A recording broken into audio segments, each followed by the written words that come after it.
আসসালামু আলাইকুম। সকালে ঘুম থেকে ওঠার পর থেকে যেন একটা দৌড় শুরু হয়ে যায়। চোখ খুলতেই মনে পড়ে কত কাজ বাকি।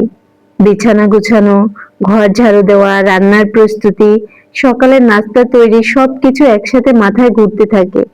অনেকেই হয়তো শুধু ফলাফলটা দেখে, কিন্তু এর পেছনে কতটা পরিশ্রম থাকে সেটা খুব কম মানুষই বোঝে।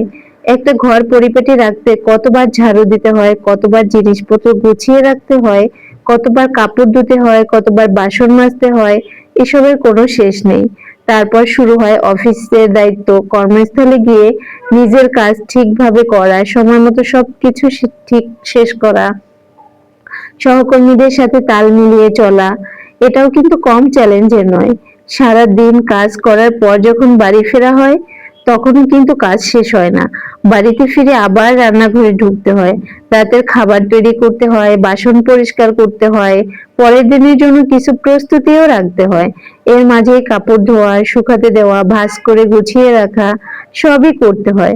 কখনো কখনো মনে হয় দিনটা শুধু অন্যদের জন্যই কেটে গেল, নিজের জন্য আলাদা করে সময় রাখা হয় না। একটা কাপ চা নিয়ে শান্তিতে বসে থাকার মতো সুযোগটাও পাওয়া যায় না। তবুও জীবন থেমে থাকে না, প্রতিদিন নতুন করে শুরু করতে হয়। কারণ পরিবার আছে, দায়িত্ব আছে, স্বপ্ন আছে, ক্লান্তি আছে, মন খারাপ হয়, শরীরও অনেক সময় সাড়া দিতে চায় না, কিন্তু তারপরেও কাজগুলো করতে হয়। মজার বিষয় হলো এই ছোট ছোট কাজগুলোর জন্য কেউ আলাদা করে প্রশংসা করে না।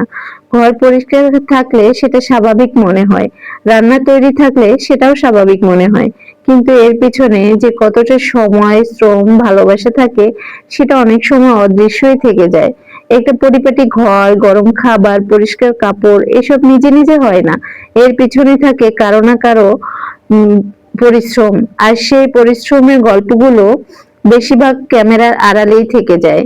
এই অনেক সময় মানুষ ভাবে সারাদিন তো শুধু ঘরের কাজই করি, কিন্তু যারা এই কাজগুলো করেন তারা জানেন ঘরের কাজের কোনো ছুটি নেই, কোনো নির্দিষ্ট সময় নেই। সকাল, দুপুর, রাত প্রতিটা সময়ে কোনো না কোনো কাজের অপেক্ষা করে থাকতে হয়। একটা কাজ শেষ করতে না করতেই আরেকটা কাজ এসে সামনে দাঁড়ায়। রান্না শেষ করলে বাসন ধোয়ার কাজ, কাপড় ধুলে সেগুলো শুকানো, গুছিয়ে রাখতে হয়।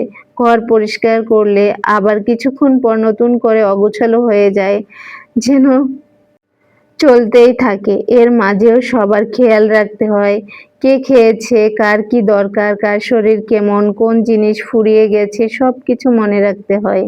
অনেক সময় নিজের কথা ভাবার আগেই অন্যদের কথা ভাবতে হয়। কখনো শরীর খারাপ থাকে, কখনো মন খারাপ থাকে, তবুও কাজ থেমে থাকে না, কারণ দায়িত্ব কাউকে অপেক্ষা করে না। তাই চাইলেই অনেক সময় বিশ্রাম নেওয়া যায় না। সবচেয়ে মজার বিষয় হলো দিনের